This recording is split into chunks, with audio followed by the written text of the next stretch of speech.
โอ้ที่บ้านผมเองฮะหลังคาไป1นี่เป็นสภาพบ้านผมอะที่โดนอ๋ออ้าวไม่เป็นไรครับเรื่องของธรรมชาติไม่ร่วงกันกราดเกลือน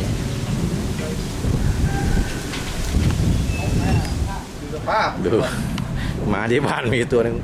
มอมแมมเลยโอ้